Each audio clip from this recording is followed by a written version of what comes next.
I'm Jim Byers. Welcome to RaceView Network Live and the AQHA Racing Challenge Update.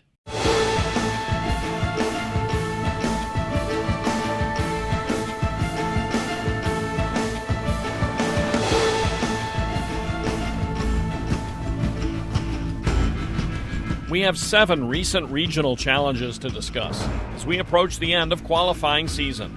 The only challenges remaining are at Will Rogers, Pocatello, and Lone Star Park. RaceView Network's Keith Stallbories will also be along to review the lists of all qualifiers to this year's Challenge Championship races. First, let's review. The Bank of America Racing Challenge brings together horses that have won or fared well in regional qualifying events. And they take place across multiple racing circuits and, in fact, 3 countries as well. The program is broken up into 5 divisions, each with a graded championship on October 24th, this year taking place at the Downs in Albuquerque, New Mexico. The divisions are for championship 3-year-olds and up, distance runners, fillies and mares, 3-year-olds, and 2-year-olds. And that's where we're going to start our review. With the John Deere Juvenile division, these 2-year-olds go 350 yards, and the championship is a grade 2. Youngsters based in the Pacific Northwest convened at Emerald Downs in Auburn, Washington for the John Deere Juvenile Challenge there. Number 8, Louisiana Bunny, takes over at the outset. Jockey Javier Matias never uncocks the whip as Louisiana Bunny does it on her own courage here and leads every step to beat CM Dillingham Advice and Super Bowl Sunny Day. Louisiana Bunny is an Oregon bred owned by her breeder Lee Markhold. Winner of the Grants Pass Firecracker Futurity in July, Louisiana Bunny is trained by Nick Lowe, who won 3 challenge races at Emerald. We move north to Grand Prairie, Alberta. For the John Deere Evergreen Park Juvenile Challenge, the Gray Flight Club blasts off from the inside and opens up on his rivals to draw away by 2.5 lengths. Halo Sign is second all the way, with Cerveza Corona third. Flight Club is a California-bred colt whose only previous start was a second in maiden company behind Halo Sign. Flight Club races for connections with challenge experience, owner Charles Stojan and trainer William Leach. Ricardo Moreno, the jockey.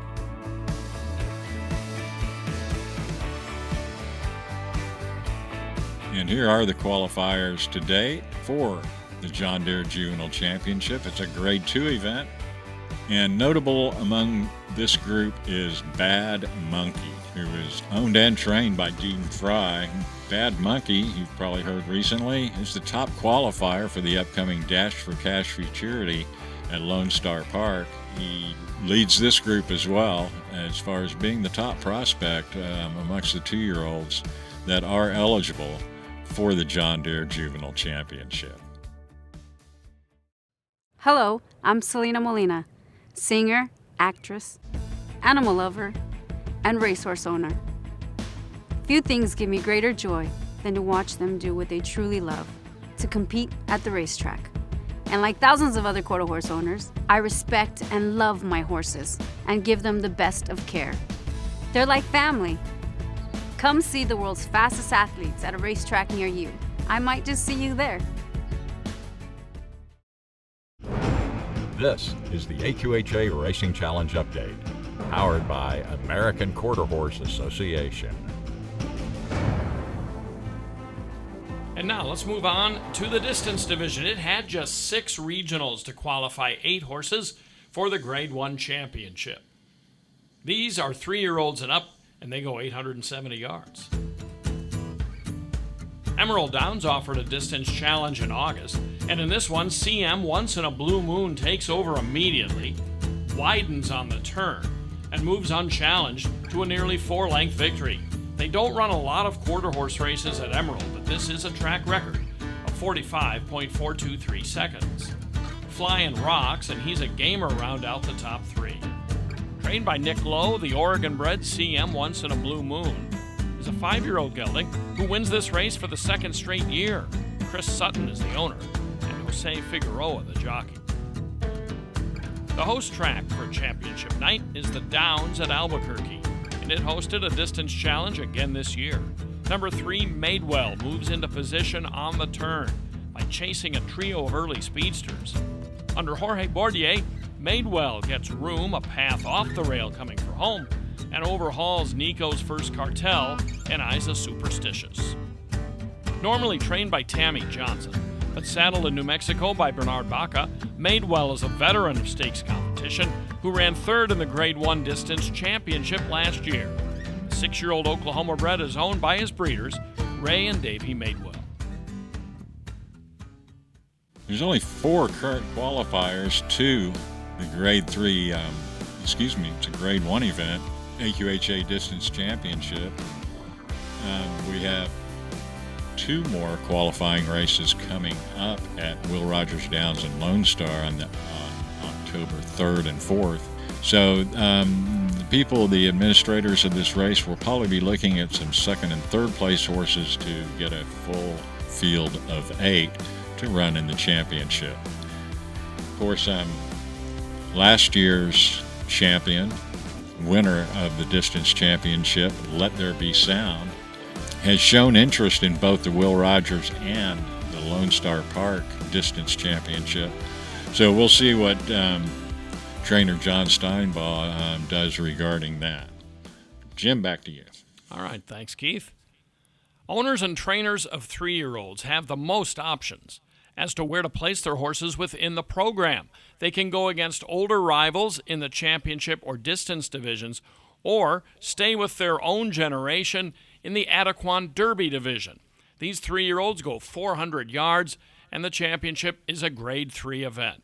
Once again, we head to the north to Evergreen Park in Grand Prairie, Alberta. They have regionals in 4 divisions in Grand Prairie, Alberta this year. In the Adequan Evergreen Park Derby Challenge, number 1 Lightfooted gets the best start and challenges for the early lead with Lovely Cuvée on the outside and Honey's Painted Pop between horses. In the late stages, Lightfooted takes over and defeats Lovely Cuvée, who incidentally already has qualified in the Arc Distaff division.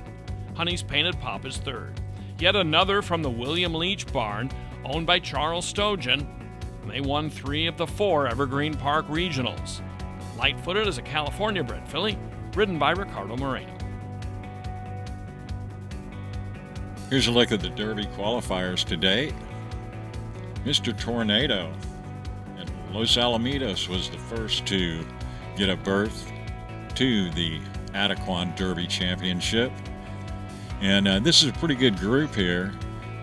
Dr. Toole qualified at both Weber Downs and Pocatello Downs. So he's kind of ruling the Great Northwest in the 3-year-old division. Lucado qualified at Ruidoso Downs on August 15th. And he should be strong as well in this race, providing he does in fact go. We have no distaff races on this show this week, but here are the qualifiers to date. And again, a dual qualifier, Lender 16, both Canterbury Park and Ruidoso Downs she qualified at, and she will probably definitely, if this was a group right now, she'd be the overwhelming favorite, and we'll see what happens in some upcoming distaff challenges races that are coming up at Will Rogers and Lone Star Park on October 3rd and 4th. Let's move on now to the championship set. The championship division is for 3-year-olds and up at 440 yards, all seeking the coveted Grade 1 Bank of America Challenge Championship. The Emerald Downs Regional had a rough beginning for the middle runners, but outside of that, a CM Boom Shakalaka. This well-traveled Oregon bred gets away clear of the bumping and leads gate to wire under Luis Gonzalez. Justifiably, Jess is second best with one Flying Foose third. A 5-year-old who ran 5th in the 2017 John Deere Juvenile Championship, CM Boom Shakalaka is another, trained by Nick Lowe for owner Chris Sutton. The final chance to make the BOA Championship came at Retama Park in Selma, Texas. On the extreme outside, Viva La Dawn spots the early leaders a bit of ground, but is never too far back in the race to the wire. Jordan Eagle in the black silks looks like he might roll to victory, but Viva La Dawn is determined on the outside and rallies to get up at the finish over Jordan Eagle, with Serendipity Rocks finishing third. Rock and J Running Horses is owned and operated by trainer Tammy K. Johnson and her husband Mike Wakefield. Viva La Dawn is a Texas-bred 4-year-old and a Grade 3 stakes winner. Luis Vivanco, the winning rider. Qualifiers to date in the Challenge Championship division.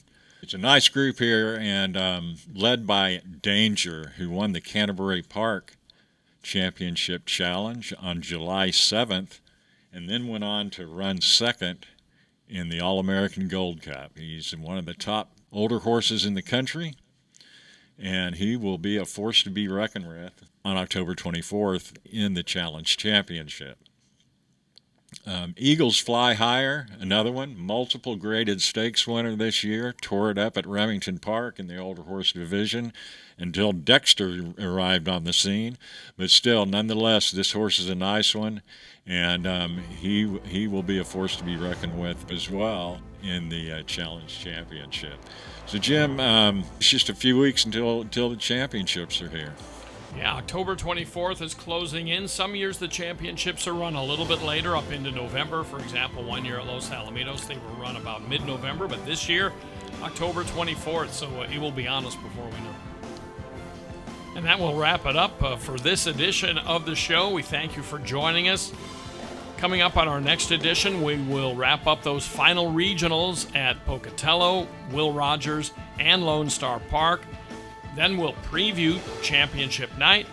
We'll be on hand for the final on the October 24th, the championship night of racing at Albuquerque, and recap it afterward. For Keith Stallbories, I'm Jim Byers. Thanks a lot once again for watching, and look for us next time here on the AQHA Racing Challenge Update.